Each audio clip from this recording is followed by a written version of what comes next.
정말 살아가면서 하지 말아야 될 거는 물장사.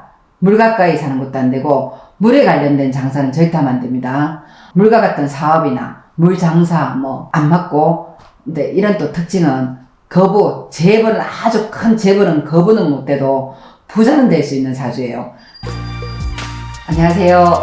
자, 오늘은 1949년도에 태어난 기축년도, 원래 나이로는 이제 갑진년도 나이는 76살이죠. 이분들에 대해서 이제 풀어볼까 합니다. 이 기축생들의 특징은, 기토라는 뜻은 전원 속에 있는 흙이라는 의미를 하고요. 축이라는 뜻은 축토를 의미하는데, 한겨울 석 달의 추운 겨울입니다. 추운 겨울을 의미를 하는데, 얼어붙은 흙이다 보니까 어떠한 고난이 있어도 잘 이겨내는, 아주 준비가 잘 되어 있는, 어려운 것도 준비가 잘 되어 있는 그런 특징을 가지고 있어요. 그리고 굉장히 꼼꼼하고 성실하고 유순하고 유연하지만은 말수도 되게 적어요. 말수도 되게 적고 사람이 다소곳하면서 되게 점잖아요. 예의 범절도 갖추고 있고 다 갖추고 있는데, 그러나 속으로는 항소고집입니다. 고집을 논하자면은 12띠 중에 한 3-4번째 갈 정도로 고집이 세요. 그리고 또 한 가지는 무슨 일이든지 서두르질 않아요. 남들이 볼 때는 속이 답답할 정도로 느긋하게 합니다. 그래서 남들은 저 양반은 속을 알 수가 없어, 저 사람은 속을 알 수가 없어 라고 표현을 할 수가 있어요. 어쨌든 어렵고 힘든 일을 잘 이겨낼 수 있는 그런 성향을 갖고 있어요. 이제 이런 분들은 건강 문제 같은 경우에도 위경련이 자주 일어날 수가 있고, 몸에 하상, 흉터가 일어날 수 있을 수가 있어요. 그리고 하상 흉터가 없으면은 대수술을 할 수도 있어요. 그래서 몸에 흉터가 하나씩 어릴 때 생기든 중장년기에 있는 게 아예 도움이 될 수가 있다. 그리고 정말 살아가면서 하지 말아야 될 거는 물장사. 물 가까이 사는 것도 안 되고 물에 관련된 장사는 절대 하면 안 됩니다. 물과 같은 사업이나 물장사 안 맞고, 근데 이런 또 특징은 거부, 아주 큰 재벌은 거부는 못 돼도 부자는 될 수 있는 사주예요. 차곡차곡 그냥 꾸드세도 되고 여물기도 하고 야무지게 저축을 잘하면서 알뜰살뜰 잘 모으는 성향을 갖고 있는데, 그러다가 부모 형제로 인해 가지고 가장 가까운 나의 부모 형제로 인해서 금전이 한 번씩 왁 새어나갈 때가 있어요. 나도 모르게 푹푹 한 번씩 돈이 새어나가게 돼요. 그래서 괜히 혼자서 속상하고 속쓰리고 허무할 때가 많죠. 나는 안 먹고 안 입어서 모아놨던 돈들이 한꺼번에 빠져나갈 때가 많고, 또 특징이 뭐냐면 부모 형제 관련된 걸로 속을 좀 많이 썩을 수가 있어요.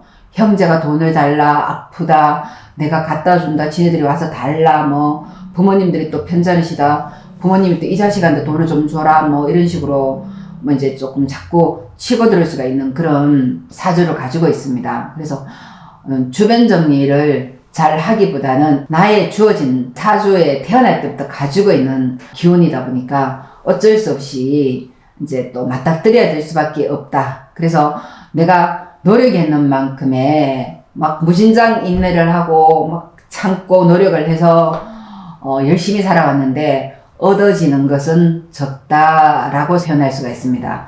그래서 이제 될 수 있으면 물가역, 인천, 동해, 부산, 바닷가 쪽으로는 가지 않는 게 좋습니다. 그리고 조상님들하고 인연이 깊어서 나의 명발언이나 수명발언 이런 거는 조상님을 찾아서 명발언, 수명발언, 건강발언을 하는 게 좋습니다. 나한테 가장 안 좋은 해는 양띠입니다.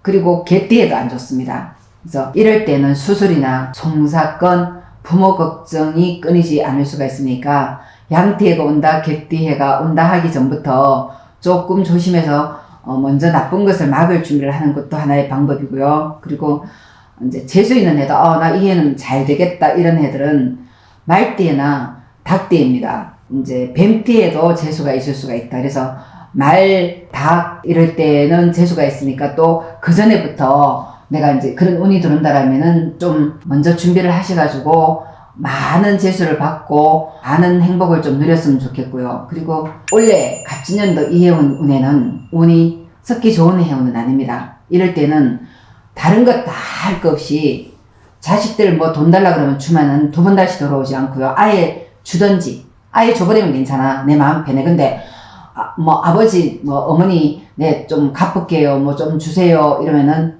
절대 다시 돌아오지 않는다. 그래서 금전이 한번 나가버리면 돌아오지 않고, 뭐 부모 형제님들도 마찬가지. 형제들도 형, 누나, 뭐 동생아 이래가지고 뭐 좀 도와달라 그러면은 그 사람도 성공을 못하고 나는 나대로 돈이 없어진다.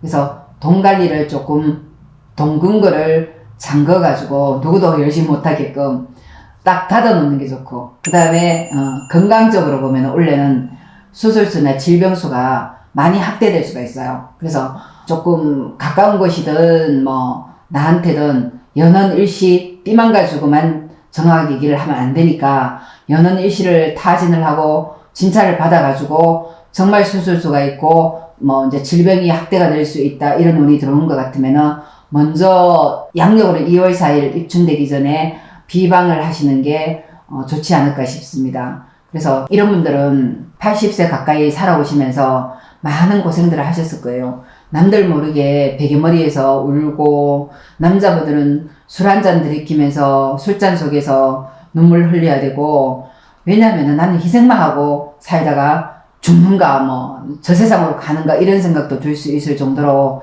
살아오시면서 인생살이가 파도가 조금 휘청휘청 거릴 때도 있고 희노애락이 많았습니다. 근데 나머지 인생도 중요하니까 그나마 남아있는 인생은 지혜롭게 진찰을 잘하고 또 건강에 가서 검진도 하시고 저희들한테 오셔가지고 사주나 운세를 물어보고 한 해를 지혜롭게 좀 잘 넘겨서 나머지 인생은 좀 덜 아프고 금전의 문제 조금 더 힘들고 또 이제 그동안에 힘들게 살아온 인생들을 보상을 좀 받고 나머지 인생을 좀 잘 지냈으면 좋겠습니다. 그래서 원래는 꼭 자기 사주를 운을 확인을 해서 좋은 쪽으로 갈 수 있게끔 지혜롭게 한 해를 좀 잘 넘겼으면 좋겠습니다. 이것으로 귀추생에 대해서는 마무리를 짓겠습니다. 모두 안녕.